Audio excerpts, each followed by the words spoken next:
Hi guys, it's Sam and welcome back to my YouTube channel. Today we're going to start a new series called Things They Don't Talk to Us About. Topic, postpartum. Let's get started.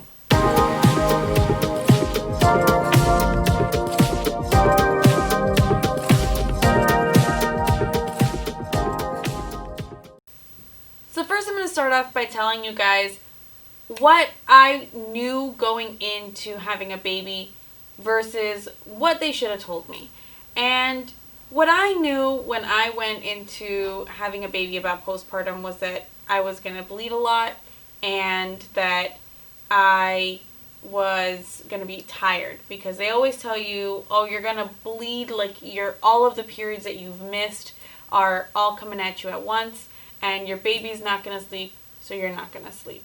So I went into it thinking, cool, I'm going to bleed and I'm not going to be getting any sleep. But no one really explains to you the soreness that goes into having a baby, the pain from breastfeeding, and the fact that you can't sit on your bottom, and all of these things that I wish that they would have told me about, because it's much more than just you're gonna bleed and you're tired. And I feel like it's a disgrace to new moms that they don't widely talk to you about these postpartum things, because it's the biggest part of being a parent. This postpartum period, they call it the fourth trimester, because it is difficult when you're taking care of your baby and you have to take care of yourself, and I really hate that no one talks about it. Ergo this video. I want to make sure that I give you guys relatable content that you guys can use, and that is including postpartum. And I really want to make sure that you guys understand that postpartum's hard, and I want to help you guys understand what postpartum is, the things you can go through, some tips that can help you get through it, and hopefully give you guys a little bit more insight. So let's get started with part one, which is going to be, what is postpartum?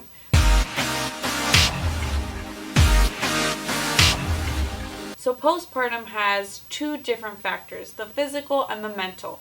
Let's start with the physical. The physical aspect of postpartum can be many things. If you have a vaginal birth, you're going to have soreness, you might have tearing, you can have a hemorrhoid, and you bleed a lot. And by a lot of bleeding, I don't just mean like the heaviest day of your period.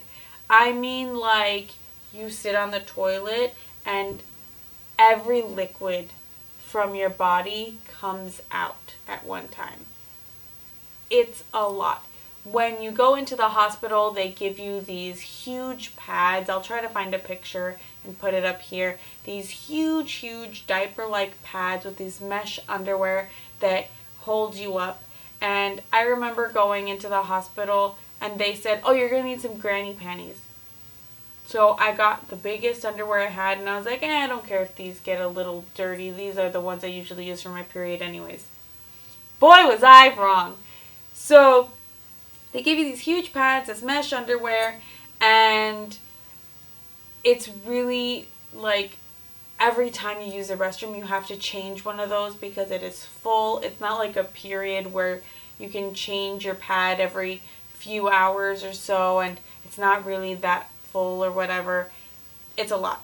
So go into it knowing that when they say you bleed a lot, you bleed a lot. Now, let's add all of these together. The bleeding, the soreness, the hemorrhoid, the tearing.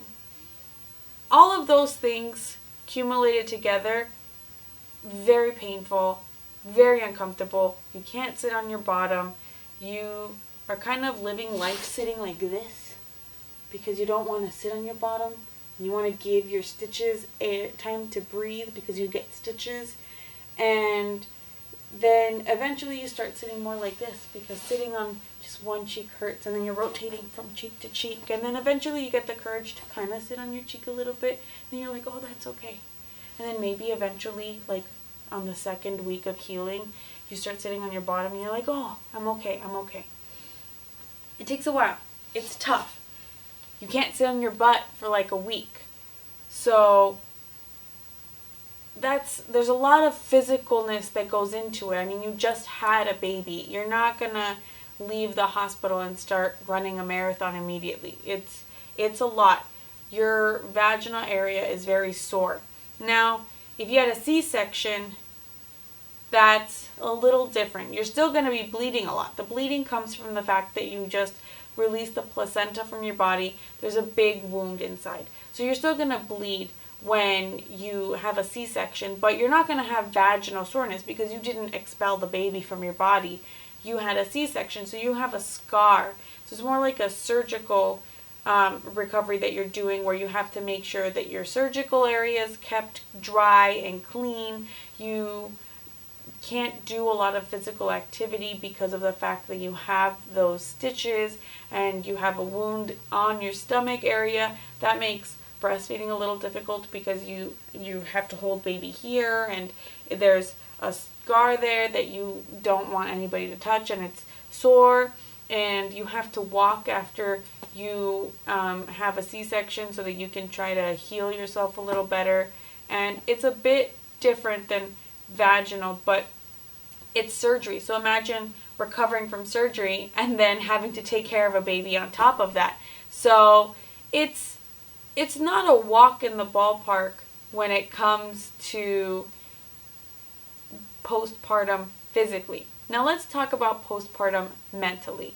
So mentally, you're not getting any sleep. You have postpartum depression or postpartum anxiety, and you're also stressed because you're in pain, but you have to take care of a baby, and you have to remember everything you read about preparing for the baby. And am I doing it right? Was that a whimper? Was that a cry? Are they hungry? Are they dirty? Are they just okay and they're making sounds? It's a lot.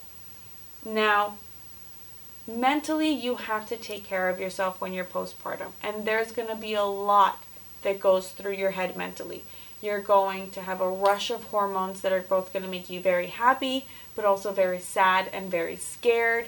And it's a lot that goes on in your mind when you are postpartum. And there's no harm in asking for help if you are feeling any sort of mental stress when you are postpartum, because there's a lot that goes on. Now, let's combine this physical pain you're feeling plus all of this mental strain you have, and coupled together, they play a big part in kind of enraging each other. They exacerbate each other, and your physical body in pain, sore, makes you sad, makes you more depressed. It stresses you out because it makes you think, how can I physically take care of my child when I'm in so much pain? And it brings you down. And there's a lot. So you can break down when you're postpartum. And I'm here to tell you that that's completely normal because you have just gone through a lot. This is why a support person is very important in the scenario of you giving birth and then postpartum, because you want somebody there that's going to support you through having the baby and then having to take care of yourself and the baby. Because yes, we are super moms, but there are some things that we just cannot do, and we have to love and take care of ourselves. And for us to do that, we need some help, and it's okay to ask for help. Hi there, Editing Sam here. So I wanted to give you guys my postpartum experience before we get into the advice portion of this video. So I'm going to go through how the physical and mental aspects of postpartum affected me personally. So when I had my daughter, they had to vacuum suck her out because she was in distress and they needed to get her out fast. So because they had to help vacuum suck her out, they gave me an episiotomy. On top of that, once they finally pulled her out, I still tore internally and externally. So I had a total of like 22 stitches that they put in my perineal area. And then I also pushed for 3 hours. So I had a big old hemorrhoid on top of all of that. What I felt when I got the epidural taken out was nothing like I ever thought I was going to experience. I was so sore. The hemorrhoid made me feel like I always wanted to push something out, like something was ready to come out and I had to push. And I didn't expect any of that. Like I said in the beginning of the video, I went in thinking that I was just going to have some bleeding and that I wasn't going to get a lot of rest. But I wasn't expecting all of that pain and that soreness and any of that. So eventually in the hospital, I got to the point where I could sit myself comfortably in the bed and feed her. And if I laid a certain way, I was fine. But oh man, when I got home, it was nothing like that. When I got home, it was hard for me to sit comfortably and feed her. I couldn't sit on my bottom. I had to sit on like one cheek and then, move to the other one. And it was tough. And the first postpartum poop when I came home was a nightmare. They give you stool softeners so that you don't have to push when you're pooping. And trust me, take those stool softeners if they give them to you because you don't want to push. I was afraid of pushing because I didn't want to rip my stitches. The hemorrhoid was there and I didn't want to aggravate the hemorrhoid, but it was not fun. So the less pushing I had to do and the more my body could just let it out, the better.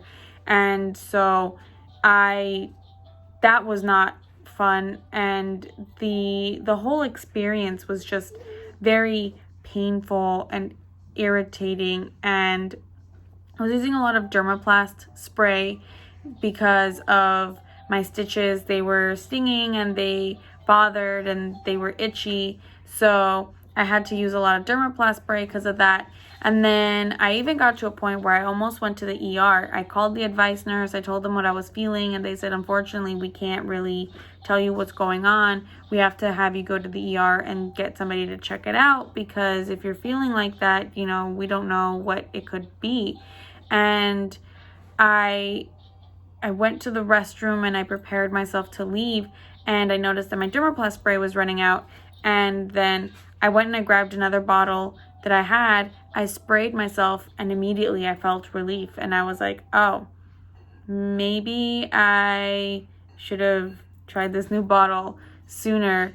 But while I felt relief, I also felt very sad. And I started crying, and my husband was like, why are you crying? What's wrong? And I kept telling him, I'm sorry about this. I'm sorry I feel like this. I'm sorry I almost made you take me to the ER. And he was like, why are you sorry?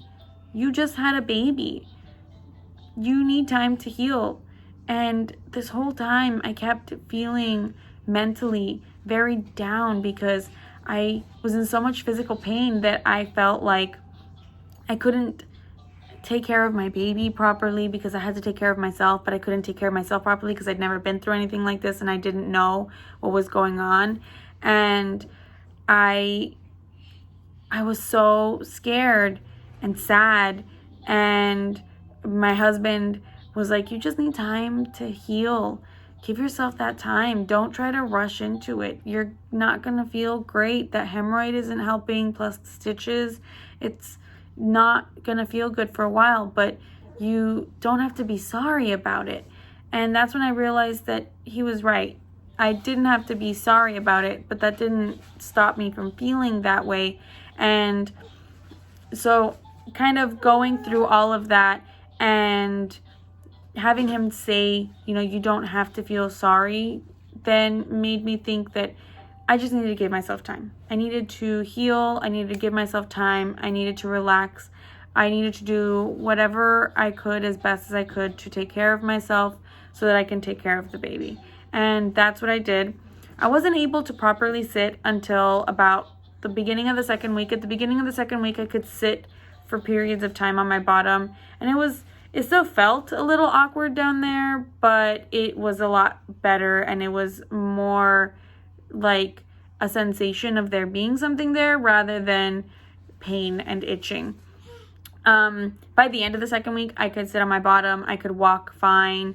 I was moving around a lot better, and I felt like a whole different person. So it took me a while. By the third week, I was up and around the house. I was taking walks around town with my husband and the baby, and we were getting a little bit more active, and that's kind of when I felt a lot better. And it doesn't always go so quickly for some people, but for some people it goes even quicker, you know. Sometimes people recuperate a little bit faster depending on their scenario. So it really depends, you know, and it all depends on you as a person. It depends on how you take care of yourself. But most importantly, what I learned through the whole experience is that everything's going to compound onto you, and you don't have to feel sorry for feeling what you're feeling. Just give yourself time to heal.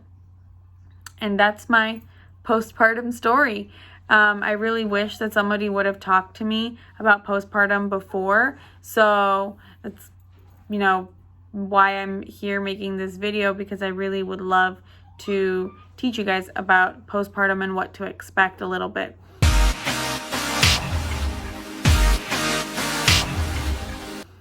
Now, I'm going to give you my biggest piece of advice before we get into the advice portion, because I feel like I should have mentioned this in the video, and I thought of it secondhand, so I'm inserting it now.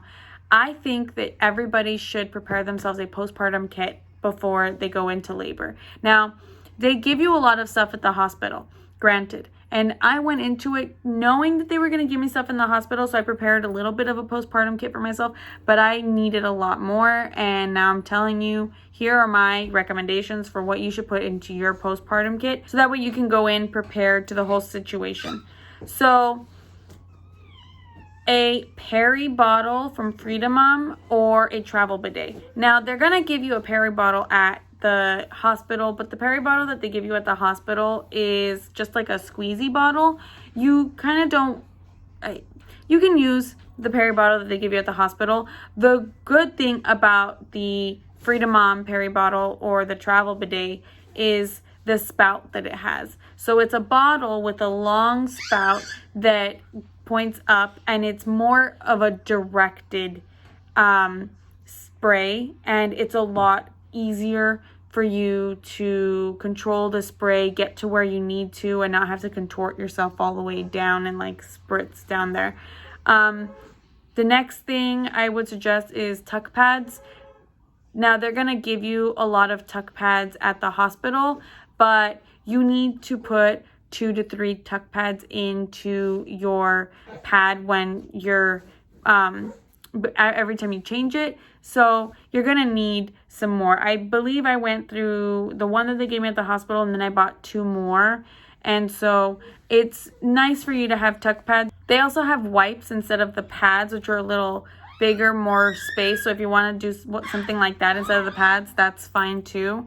Adult diapers is another one that I wish I would have gotten. So I bought the Freedom Mom disposable underwear, and I recommend those for when you go down from needing the bigger pads to something smaller, but you are still bleeding a little bit more than just, you know, pad and underwear type deal. Also, they're very comfortable, so since you don't really want anything down there that's too constricting, those are very helpful. But I wish I would have had adult diapers, because the adult diapers are kind of like an in-between from the hospital mesh underwear and pads and the Freedom Mom disposable underwears. It's kind of good to have an in-between, and I really recommend getting some adult diapers, and then once you transition away from adult diapers, you can use those Freedom Mom disposable underwears with a smaller pad.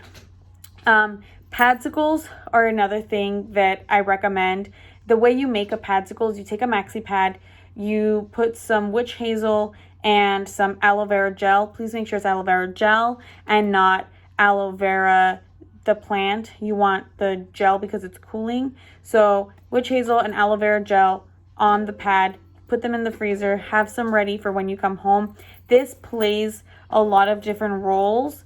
It is cooling, it is disinflammatory, and it's got that ice pack kind of feel, so you don't have to have ice packs and tuck pads and a pad. It's like kind of like an all-in-one thing, and it's very, very helpful for cooling effect and just to help keep that whole area nice and fresh. So padsicles are really great. Make them ahead of time so that way you can have them for once you come home.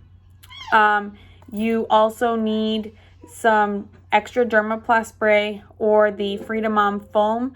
I heard about the Freedom Mom foam after my postpartum. I wish I would have had it. I heard it's a better version of Dermaplast, but some people just like the spray version and just the ease of being able to just spray and go. I think I bought like 2 bottles of Dermaplast aside from the one that they gave me at the hospital. So having some extra Dermaplast on hand just in case is very helpful. And then lanolin cream. If you guys are going to breastfeed, lanolin cream is very helpful. Your breasts are going to be very dry and cracked the first few weeks after baby's born because they're learning to latch. Your nipples aren't used to it yet. So lanolin cream is very helpful. It's also really good so that when you're pumping, you can put some lanolin cream inside of the pump before you start pumping, and it helps just lube everything up so that way you're not causing more dry, cracked nipples. And that's my postpartum kit idea. I hope you guys liked that, and onto the advice portion. Some advice that I'm going to give you in terms of yourself is give yourself time to heal. You don't need to be super mom when you come home from the hospital. Give yourself time to heal, to be just you with your baby, healing yourself, taking care of your baby. Don't try to do it all. So that's the biggest piece of advice I can give you. Another thing I can tell you is self-care is important. And necessary care is not the same as self-care. So saying that you're going to take 2 minutes away from the baby to go take a shower is not self-care. That's necessary care. You need to be able to differentiate what's necessary in your life and what's you giving yourself the luxury of doing something to take care of yourself for self-care. And taking a shower, eating lunch, taking a nap, that's necessary care. Those are things that you need to go on the day. If you want to do self-care, that is taking 5 minutes and going for a walk. It's going to the mall and shopping for some new clothes for yourself by yourself. It's getting your nails done. It's getting your hair done. It's doing something because you want to, not because you have to. And it's really important for you to do some self-care so that way you can feel better about yourself and not just feel like you're always 100% mom all the time and you lose yourself. Another thing that I would recommend is to delegate some work to your support person. Your support person doesn't stop being your support person once they leave the hospital. You chose them to be your support person because they're going to support you from the hospital and beyond. And so you need to delegate some work to your support person. If you just finished feeding baby and you have 2 hours until baby's going to eat again, have your support person try to rock them to sleep. Have your support person change their diaper. Lay down for a couple minutes. Take 2 seconds to scroll on your phone and not worry about doing everything yourself. Delegate some work to your support person. They're there to help you. Another thing that I'm going to tell you is enjoy the newness. Enjoy being with your baby. Don't try to rush into having people over, to getting up and trying to entertain, to trying to do all of the things when the baby is little, because you're going to have the rest of their lives with them. Enjoy the newness. Lay in bed with them, cuddle them, and watch them sleep. And take care of yourself, enjoy the baby, and take it easy. Now, if you feel like you're struggling, like you're mentally struggling, you're having a hard time, you think you have postpartum depression, postpartum anxiety, you think that you need some extra help, that you've tried everything, you're going through this postpartum period, but it's just too much, ask for help. This is a really hard time in your life. Lots of hormones are going through your body. Postpartum depression already happens, and you don't need stress and anxiety and all of this on top of it to make it worse. So if you need to, please ask your doctor for a consultation with a therapist and talk to somebody. There's no harm in getting mental help, because mental health is important. Seeing a therapist is just as normal as seeing your doctor. I'm an avid believer that therapy is necessary for everybody, and that you should see a therapist just the same way you see your doctor routinely for checkups. Your mental health needs a checkup too. So please ask for help if you need help. We're always open to hearing things from everybody, but sometimes you need that extra person and that extra ear. I hope you guys really liked that video. Postpartum is something I'm a big advocate for teaching and being knowledgeable about. If there's anything that I missed, please leave a comment down below, like this video, and subscribe to me if you haven't already. Here's my social media handles, and I'll see you guys in the next one. Bye!